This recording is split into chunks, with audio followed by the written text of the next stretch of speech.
കഴിഞ്ഞ വീഡിയോകളിൽ നമ്മൾ ഡിസ്കസ് ചെയ്തുകൊണ്ടിരുന്നത് എന്താണ് ടോക്സിക് റിലേഷൻഷിപ്പ്, ടോക്സിക് ആയ ആളുകളുടെ പ്രത്യേകത എന്താണെന്നൊക്കെയായിരുന്നു. അതുപോലെ തന്നെ ടോക്സിക് റിലേഷൻഷിപ്പിൽ കിടക്കുന്ന ആളുകൾക്ക് എങ്ങനെ പുറത്തു വരാം, അതിനുവേണ്ടി നമുക്ക് തീവ്രമായിട്ടുള്ളൊരു ആഗ്രഹം ഉണ്ടാകുക എന്നുള്ളൊരു കാര്യമാണ് നമ്മൾ കഴിഞ്ഞ വീഡിയോ വരെ പറഞ്ഞു വെച്ചിരുന്നത്. ഇന്ന് നമ്മൾ സംസാരിക്കാൻ പോകുന്ന കാര്യം എന്ന് പറഞ്ഞാൽ ഈ ടോക്സിക് റിലേഷൻഷിപ്പിൽ നിന്ന് പുറത്തു വരാൻ വേണ്ടിയുള്ള ലീഗൽ സപ്പോർട്ടൊക്കെ ലഭ്യമാണ്, അല്ലെങ്കിൽ ഒരു കേസ് ഫയൽ ചെയ്ത് കഴിഞ്ഞാൽ അവരുടെ പ്രശ്നങ്ങൾക്ക് ഒരു പരിധിവരെ പരിഹാരം കണ്ടെത്താം എന്നൊക്കെ അറിയാമെങ്കിൽ പോലും പലപ്പോഴും അവർ ശ്രമിക്കാറില്ല. കാരണം ഈ ടോക്സിക് ആയിട്ടുള്ള ആള് പലപ്പോഴും ഇവരെ ഉപദ്രവിക്കുകയോ മാനസികമായിട്ടോ ശാരീരികമായിട്ടൊക്കെ പീഡനം നടത്തിയ ശേഷം ക്ഷമാപണം നടത്തുകയും വീണ്ടും അവരെ ചേർത്ത് നിർത്താനായിട്ടുള്ള ശ്രമങ്ങൾ നടത്താറുണ്ട്.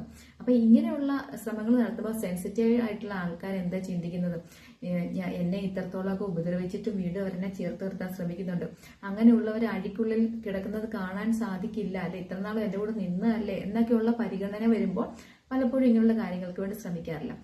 എന്നാൽ മറ്റു ചില സാഹചര്യങ്ങളിൽ ടോക്സിക് ആയ ആളുകൾ ഒരുപക്ഷെ ഇവരെ ഭീഷണിപ്പെടുത്തി ഇങ്ങനെയുള്ള സ്റ്റെപ്പുകൾ എടുക്കാൻ പറ്റാത്ത വിധത്തിലുള്ള രീതിയിലേക്കും, ഇനി മറ്റു ചിലരെ സംബന്ധിച്ച് ഒരുപക്ഷെ ഇവരെ ഒരു ഫ്രീഡവും കൊടുക്കാതെ അടച്ചുപൂട്ടിയിരിക്കുന്ന ഒരു അവസ്ഥയിലേക്കാക്കും. അപ്പൊ ഇങ്ങനെയൊക്കെയുള്ള കാരണങ്ങൾ കൊണ്ടാണ് പലപ്പോഴും ഇവർ ലീഗലി മൂവ് ചെയ്യാത്തത്. എന്നാൽ നമ്മൾക്ക് മനസ്സിലാക്കുക, നിങ്ങൾക്ക് ഇതിൽ നിന്ന് പൂർണ്ണമായിട്ട് വെളിയിൽ വരണം എന്നുള്ളൊരു തീവ്രമായ ഒരു ആഗ്രഹം വന്നു കഴിഞ്ഞാൽ നിങ്ങൾക്ക് ചെയ്യാൻ പറ്റുന്ന മെയിനായിട്ടുള്ളൊരു കാര്യം, നിങ്ങൾക്ക് ഏറ്റവും അടുത്തുള്ള ഏറ്റവും പെട്ടെന്ന് റീച്ച് ചെയ്യാൻ പറ്റുന്ന ഒരു മെന്റൽ ഹെൽത്ത് പ്രൊഫഷണലിന്റെ സഹായം തേടുക എന്നുള്ളൊരു കാര്യമാണ്. അപ്പോൾ മെന്റൽ ഹെൽത്ത് പ്രൊഫഷണൽ എന്ന് പറയുമ്പോൾ അത് കൗൺസിലേഴ്സ് ആകാം, തെറാപ്പിസ്റ്റുകളാകാം, അതുപോലെ സോഷ്യൽ വർക്കേഴ്സ് ഒക്കെ ആകാം.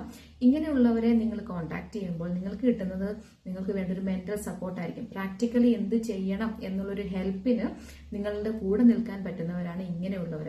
അപ്പോൾ ഇതുവരെ നിങ്ങൾക്കൊരു സ്റ്റെപ്പ് എടുക്കാൻ പറ്റുന്നില്ല, പ്രാക്ടിക്കലി മൂവ് ചെയ്യാൻ പറ്റുന്നില്ല, പലരും നിങ്ങളുടെ പ്രശ്നങ്ങൾ കേട്ടിട്ട് ഇനി എന്ത് ചെയ്യണമെന്ന് പറഞ്ഞു തരാൻ അറിയാത്ത അവസ്ഥ നിൽക്കുമ്പോൾ നിങ്ങളൊരു തെറാപ്പിസ്റ്റിന്റെ സഹായം തേടുകയാണെങ്കിൽ നിങ്ങൾക്ക് മുമ്പോട്ട് എങ്ങനെ പോകാം, നിങ്ങളുടെ ഈ ഒരു റിലേഷൻഷിപ്പിന് ഇതിന് മുമ്പോട്ട് പോകാൻ കഴിയുമോ, നിങ്ങൾക്കൊരു ഒരുമിച്ചുള്ള ഒരു കൗൺസിലിംഗ് പോസിബിൾ ആവുമോ, അല്ലെങ്കിൽ ലീഗലി എന്ത് രീതിയിലുള്ള സപ്പോർട്ട് നിങ്ങൾക്ക് കിട്ടും, ഇങ്ങനെയുള്ള കാര്യങ്ങൾക്ക് വേണ്ടൊരു ഗൈഡൻസ് ഇവർ നൽകുന്നതായിരിക്കും. അപ്പോൾ ഇങ്ങനെയുള്ളവരുടെ സപ്പോർട്ട് ഉണ്ടെങ്കിൽ തികച്ചും നിങ്ങൾക്കൊരു കോൺഫിഡൻസ് ഉണ്ടാവും, നിങ്ങൾക്ക് നിങ്ങളുടെ ബോൾഡ്നെസ് കൈവരും, നിങ്ങൾക്ക് മുമ്പോട്ട് പോകാനായിട്ടുള്ളൊരു ധൈര്യം നിങ്ങൾക്ക് കിട്ടുന്നതായിരിക്കും. ഒരിക്കലും ചിന്തിക്കരുത്, ഇതുവരെ ഞാൻ പലരെയും ഡിപ്പെൻഡ് ചെയ്ത് പലരോടും ഷെയർ ചെയ്തിട്ടുണ്ട്, പക്ഷെ ആരും എന്നെ സഹായിച്ചിട്ടില്ല എന്നുള്ളൊരു കാര്യം.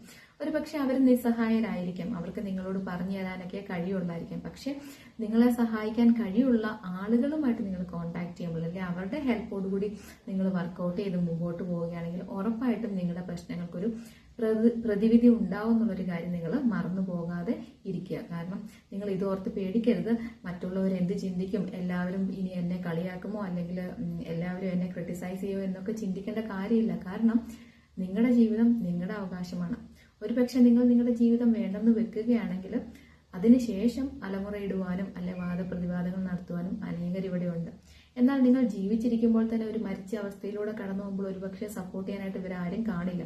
അപ്പോൾ മനസ്സിലാക്കുക, നിങ്ങളുടെ ജീവിതം നിങ്ങളുടെ അവകാശമാണ്, നിങ്ങൾക്ക് വേണ്ടി ഫൈറ്റ് ചെയ്യാൻ നിങ്ങളെ കഴിഞ്ഞു ആരുമില്ല എന്നുള്ളൊരു കാര്യം മനസ്സിലാക്കി നിങ്ങളെ സപ്പോർട്ട് ചെയ്യാൻ പറ്റുന്നവരുമായിട്ട് കൂടെ വന്ന് വർക്കൗട്ട് ചെയ്യുകയാണെങ്കിൽ ഉറപ്പായിട്ടും നിങ്ങൾക്ക് നല്ലൊരു ജീവിതം ഉണ്ടാവും എന്നുള്ളൊരു കാര്യം ഓർക്കുക, അതിനുവേണ്ടി ശ്രമിക്കുക. Thank you.